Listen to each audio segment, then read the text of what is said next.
So many names pass us in a lifetime. Have you ever thought about that, Jenny? All the names that come and go, that rip our hearts to pieces and make us shed tears, that become lovers or enemies. I leaf through my address book sometimes. It has become something like a map of my life, and I want to tell you a bit about it, so that you, who'll be the only one who remembers me, will also remember my life. A kind of testament. I'll give you my memories. They're the most beautiful thing I have. Hi, and welcome to So Many Books, So Little Time podcast. My name is Jody Stapler. I'm an owner of a publishing company called Willow Moon Publishing, a podcaster, a voiceover artist, and an author. Stories are so important in our lives. And there are so many out there from independent authors and independent publishing companies that we may never find unless we trip over them on accident. So I started this podcast for people who love books and love to read, and to help bring more awareness to the indie books and authors of our time. So stay with me for So Many Books, So Little Time. I'm speaking with Sofia Lundberg from Sweden, and she is a journalist and a former magazine editor and the author of the new book here in the U.S. It's winning tons of awards and has been since it was published in Europe, the Red Address Book. So welcome. Thank you so much. I'm happy to be here. So tell us about the Red Address Book. Tell us, first of all, when did you start writing it, and when was it published in Europe? It was published in Europe 3 years ago, or in Sweden 3 years ago, and then it's been published in many countries. I think I have 32 languages now. So wow. And it just recently came to the U.S. Yes, just a week ago. Yeah, it's already been chosen as the January 2019 Library Readers Book in the U.S. Librarians are, and that's from the librarians all over the country. They're recommending it to everyone. It's an awesome book. It's fantastic for me. I love libraries, so it means a lot to me. Yeah, absolutely. Heroes when I was little. And that's right, because I read that you actually grew up in a home without books. Yes, I did. I grew up in a very creative home, but my parents did not read literature at all. So we didn't have any books at home. I was drawn to literature before I started school. I just loved books. There was something magic about them and all the lives and adventures and peoples that I could meet through the pages. So yeah. I had some difficulties finding books when I was little. I used to sit in bookshops on the floor when my mom was shopping something else. I used to sit on the floor and I found a book and I read it and I sat there until they threw me out, literally. And then I found the libraries when I started school. So, and then I also started to buy my own books. But in the beginning, I actually had my books in my wardrobe. Right. And that's right. You had told me that before, and that I was like a treasure chest of books for you. Yes, it was a treasure chest, and I kept them in alphabetical order. And I was very took care of them as if they were my babies. Oh, I love it. So you, like I said, you grew up in a home without books, but you had a great aunt, Doris. And she used to buy you books, and this book is actually, the Red Address Book is actually inspired by her. Yes, it is. Oh, Doris was my best friend when I grew up.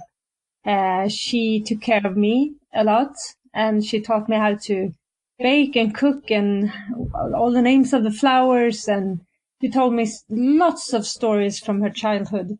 I used to stay overnight in the weekends, and she would tell me stories all night long. And she used to buy me books for my birthday because she knew I liked books.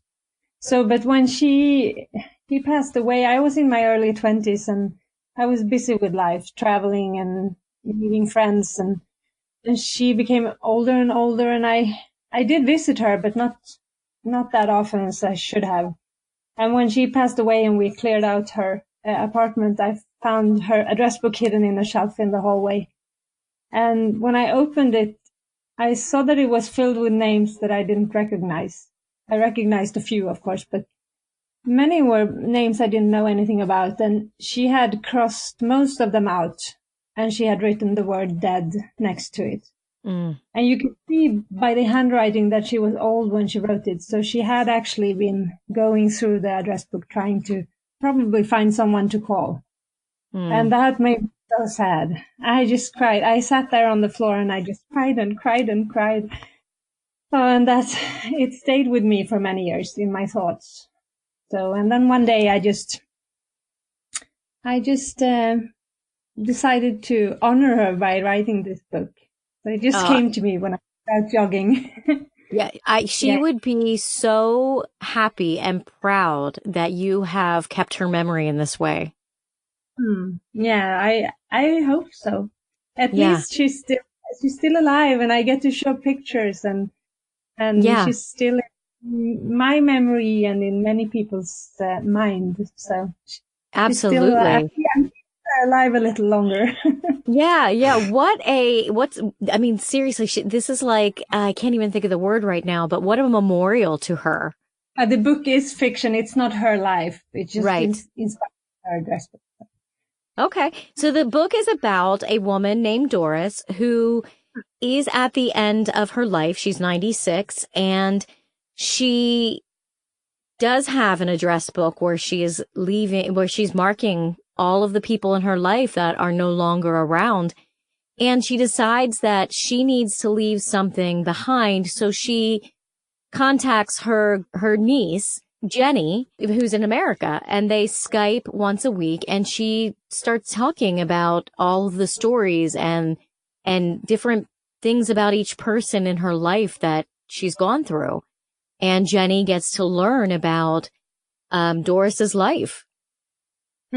She's actually writing down these memories. Okay. She loves to write, Doris. So she's writing the memories she has connected to the people in her address book down to Jenny.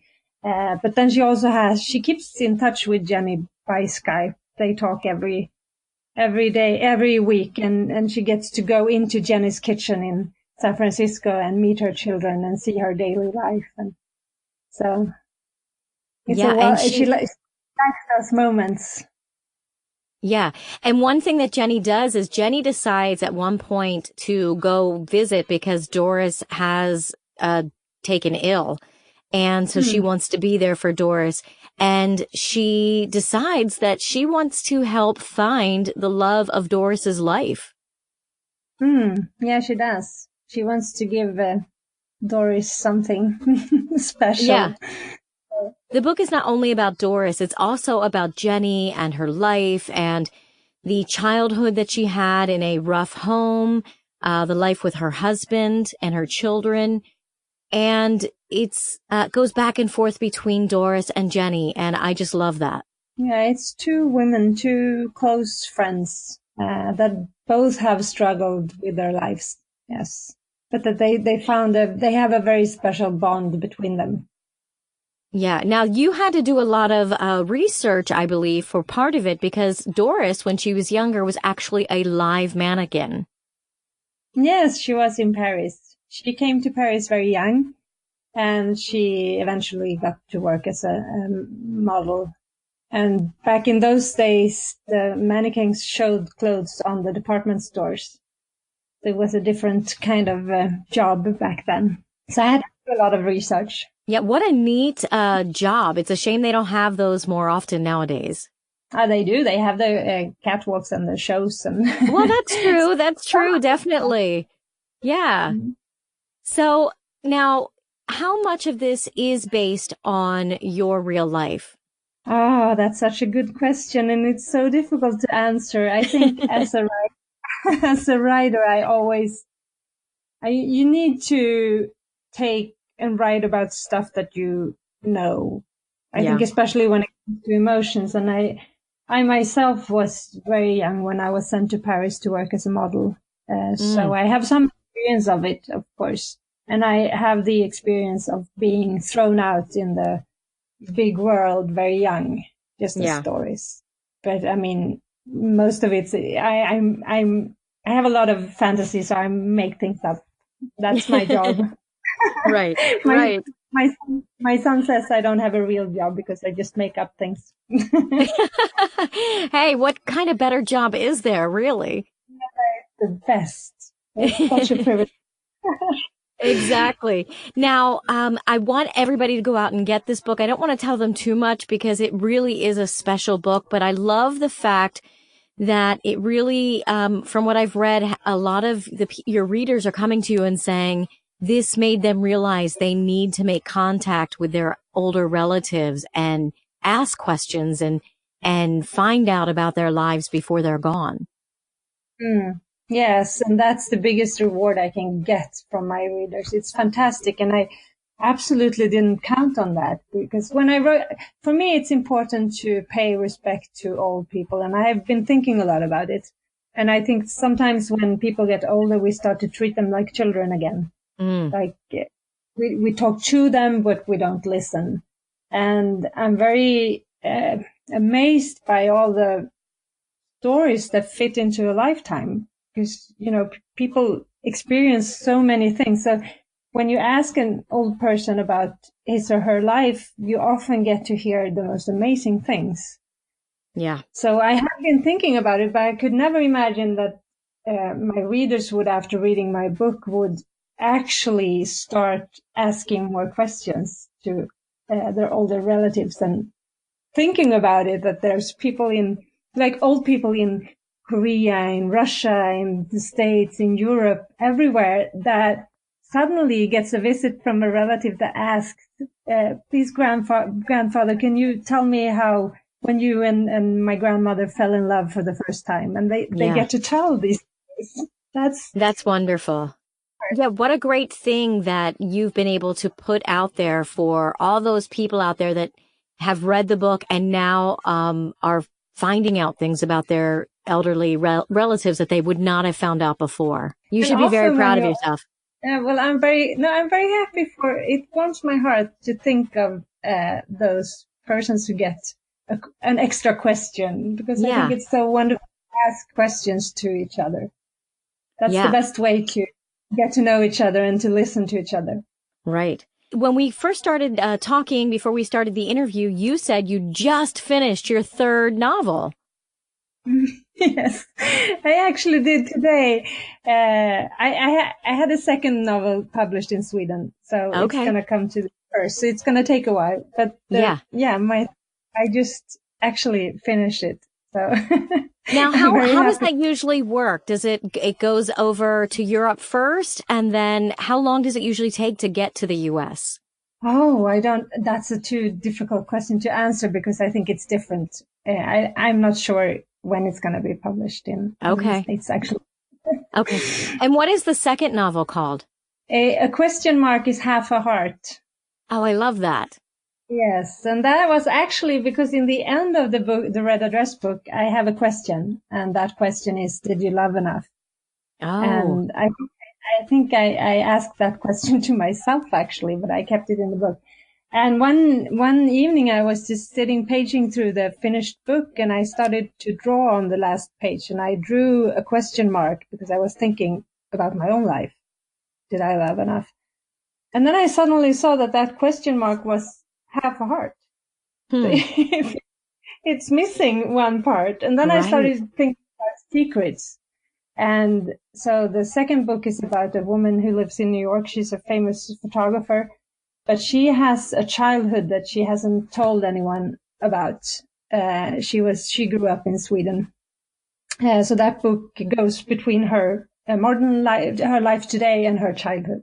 Oh, I hope it comes to the U.S. soon. It's going to come to the U.S., but I don't know the date yet. But it's about that you have to be true to yourself and to others to be able to love truly. Oh, that's amazing. That's amazing. And how deep that is, that the question mark really is like half the heart. That's amazing. I love that because I think in pictures, and I do that when I write. I like see everything happen like a movie in my head.